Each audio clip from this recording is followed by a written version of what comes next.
ऐसा नहीं था कि मैंने डायरेक्ट ही फ्रीलांसिंग स्टार्ट कर दी थी। छोटी छोटी लोगों ने असाइनमेंट्स दी, मैंने वो की, उसके साथ स्कैम हो गए। शायद मैं मार्केट में न्यू थी तो मुझे नहीं पता था। शुरू से राइटिंग करने का शौक भी था, मैंने इसलिए राइटिंग को ही मेन स्किल बनाया और उसको पॉलिश करते करते नजर भी आया कि इसमें इतना पोटेंशियल है कि इसमें हम्म। आगे जाया जा सकता है। नाज़रीन, अब आपको कहानी सुनाते हैं पंजाब की तहसील करोड़लाल एसन से ताल्लुक रखने वाली एक ऐसी बाहिम्मत लड़की की जो न सिर्फ अपने शहर बल्कि पाकिस्तान की लाखों खवातीन के लिए मशअल राह है। ये लड़की 7 बहन भाइयों में दूसरे नंबर पर है और अपने खानदान की पहली लड़की है जिसने बेहतर तालीम के लिए न सिर्फ अपना घर बल्कि शहर भी छोड़ा और लाहौर आकर ग्रेजुएशन की डिग्री हासिल की। ये लड़की 6 साल लाहौर में रही और इसने ग्रेजुएशन के दौरान ही पार्ट टाइम फ्रीलांसिंग का आगाज कर दिया। पिछले साल जब ये लड़की लिया वापस शिफ्ट हुई तो इसने फ्रीलांसिंग के जरिए वो इतना पैसा कमा चुकी थी कि अपने ख्वाबों को वो पूरा कर सके और अब वो फुल टाइम फ्रीलांसिंग का आगाज कर चुकी है।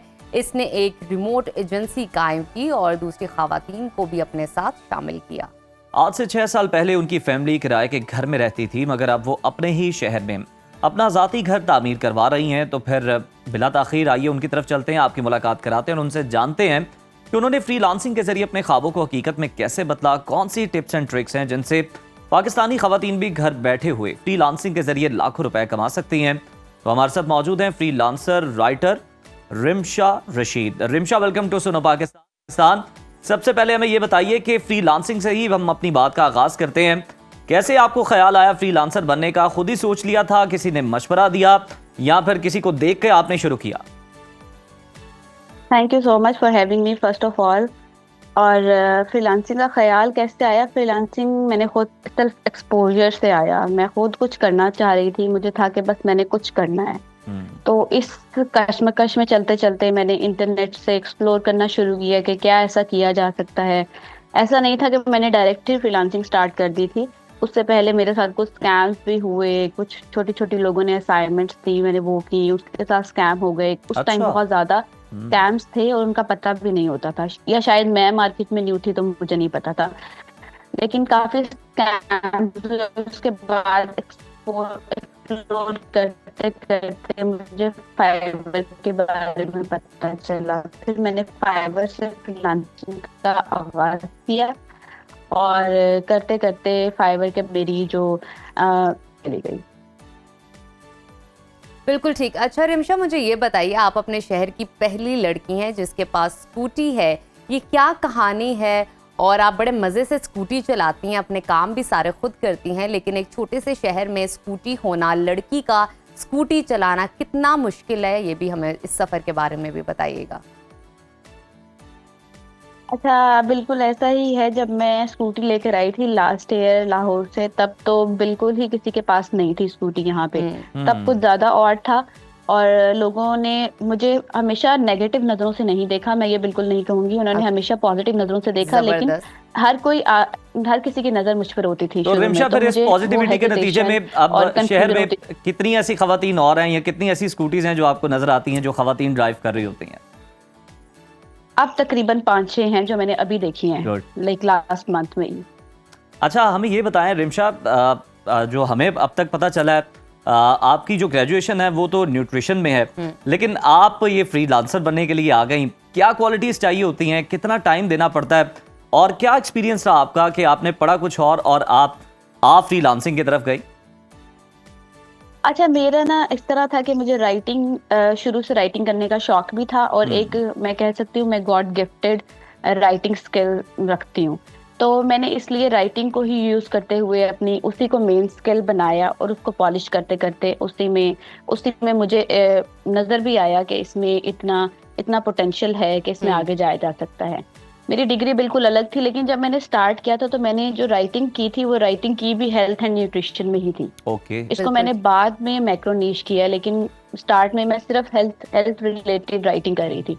तो इस तरह मुझे अपनी डिग्री का फायदा भी हुआ क्योंकि मुझे उसका बैकग्राउंड नॉलेज ज्यादा था, तो मैंने उसको भी राइटिंग में यूज किया। बिल्कुल ठीक। अच्छा रिमशा, ये बड़ी अच्छी बात है कि आपने डिग्री के साथ साथ अपनी पर्सनल स्किल्स पे भी काम किया है। मुझे ये बताइए, आप 7 बहन भाई हैं और आप लोग सारी जिंदगी किराए के घर पर रहे हैं। ऑब्वियसली कहीं ना कहीं मुश्किल हो जाता है जब आपने किराया देना हो, आपको पता है महीने के लास्ट में। अब माशाल्लाह आप अपना घर तामीर करिए, ये सब कुछ कैसे मुमकिन हुआ? ये क्या कहानी है, हमारे साथ शेयर कीजिए। हाँ, बिल्कुल ऐसा ही है। हमें 30 साल हो गए हैं रेंट के घर पे रहते हुए, और अभी 30 से ज़्यादा हो गए हैं बल्कि।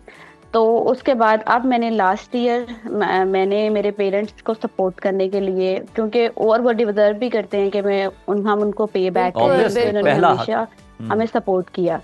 फाइनेंशियली सपोर्ट जब नहीं भी कर सकते थे तब मॉरली सपोर्ट किया, इमोशनली सपोर्ट किया, हर तरह की सपोर्ट दी। तो मुझे हमेशा से ये लगता था कि मुझे उनको पे बैक करना है, और मुझे ये चीज़ सबसे अच्छा पे बैक करना लगती थी। ऑल्दो हम अपने पेरेंट्स को कभी बिल्कुल पे बैक नहीं करते, छोटा सा एक उनके हिस्सा आप इसे कह ले रिमशा, पे हाँ, बैक का।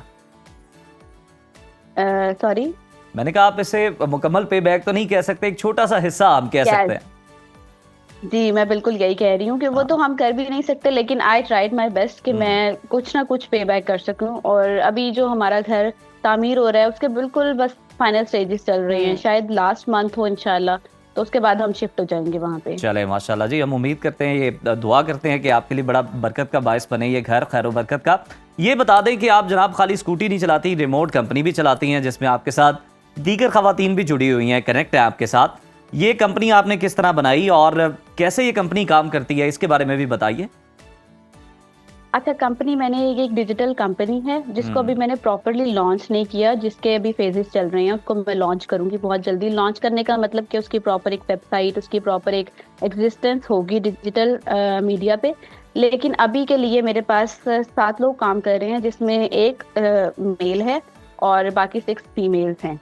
तो वो सारी की सारी लिटरेट हैं। पहली बात ये कि सबके सब पढ़ी लिखी हैं, और उनमें से सारी की सारी खवातीन ही तकरीबन ट्रेंड थी ऑलरेडी।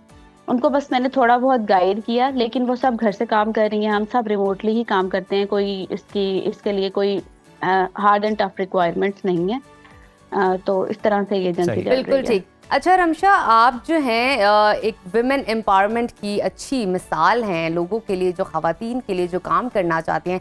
मुझे ये बताइए, जो इस वक्त खवातीन आपको सुन रही हैं, उनको क्या मशवरा देंगी? वो कौन से स्टेप्स को फॉलो करें, जिन कदमों पे वो चलें और कामयाब फ्रीलांसर बन सकें और घर में बैठ के वो अपने ख्वाबों को पूरा कर सकें? बिल्कुल ऐसा ही है। और मैं मशवरा ये दूंगी, जो भी खवातीन खासतौर पे मुझे सुन रही हैं, उनको मशवरा ये दूंगी कि कभी भी अपनी पढ़ाई को कॉम्प्रोमाइज ना करें। आपके हालात जैसे भी हों, लेकिन आप उस टाइम में भी अपनी पढ़ाई करें, क्योंकि आपका बाहर निकलना, यूनिवर्सिटीज जाना आपको बहुत कॉन्फिडेंस देगा। और जो कॉन्फिडेंस आपको वहां से मिलेगा, वो कॉन्फिडेंस आपको घर बैठे नहीं मिल सकता। और अपना उसके साथ साथ हमेशा अपने स्किल्स पे फोकस करें।